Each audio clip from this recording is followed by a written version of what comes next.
Amrita Dhawan sir छात्र राजनीति में रही हैं, एमसीडी का चुनाव भी वो जीती थी, तो उनको 11 जो जिले दिए गए हैं और वो ऐसे जिले जहाँ 75 विधानसभा सीटें हैं और उसमें से 51 अभी कांग्रेस के पास में हैं, साथ ही बीजेपी के पास 15 हैं, बाकी अन्य हैं, जिसमें इस टोटल जो ये 75 सीटें अमृता धवन कवर करेंगी, इसमें SC ST की 22 सीटें हैं और इन 22 में भी 18 कांग्रेस के पास हैं।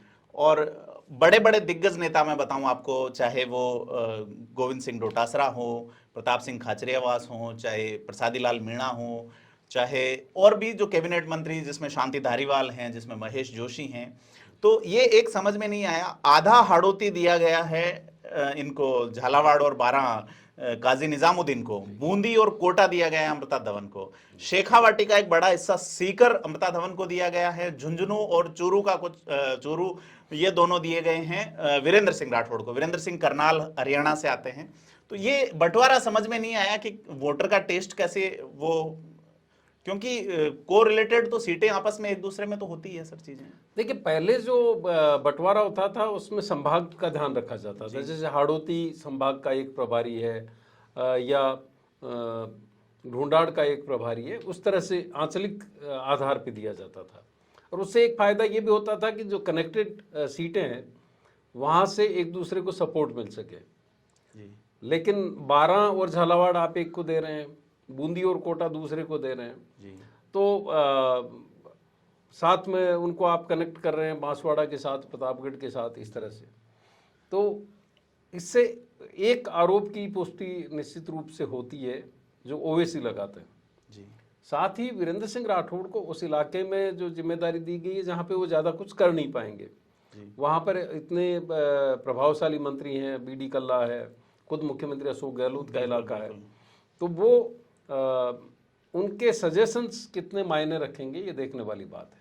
सर काजी निजामुद्दीन को जो 11 जिले दिए गए हैं उसमें 51 सीटें हैं, उसमें से 30 पे बीजेपी काबिज हैं और 2 BTP के पास है और 2 निर्दलीय हैं। शेष 17 सीटें यानी 1/3 सीट कांग्रेस के पास हैं। तो उनकी जिम्मेदारी या उन्हें चुनौती बड़ी मिलेगी। दूसरा ST या ये कह सकते हैं कि जो बीजेपी के प्रभाव क्षेत्र वाला इलाका है वो काजी निजामुद्दीन को दिया गया है जी, ताकि वहाँ पे अगर कांग्रेस पहले की तरह परफॉर्म करती है या और नीचे चली जाती है तो ठीकरा काजी निजामुद्दीन के सिर पे फोड़ा जा सके। आप देखेंगे कि पिछले बार भी चुनाव के बाद में काजी निजामुद्दीन और जितने भी जो प्रभारी सचिव थे उनको बदल दिया गया था जी। बिल्कुल। तो एक तरह से देख सकते हैं कि पूरा का पूरा जो संगठन है या सरकार है वो मुख्यमंत्री अशोक गहलोत के हिसाब से काम कर रहे हैं जी। आमतौर पे होता है कि संगठन और सरकार जो है समानांतर चलते हैं, बिल्कुल, लेकिन संगठन भी उनके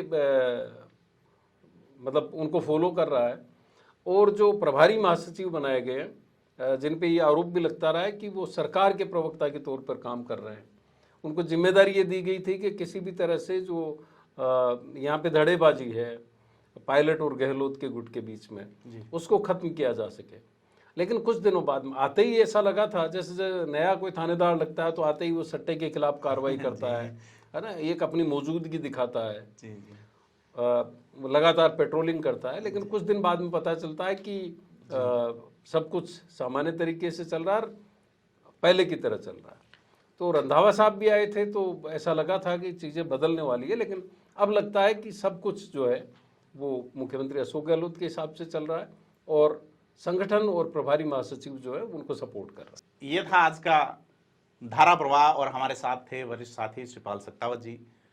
राजस्थान की राजनीति से जुड़े खास मुद्दों से रूबरू होने के लिए सब्सक्राइब करें थिंक 360 को।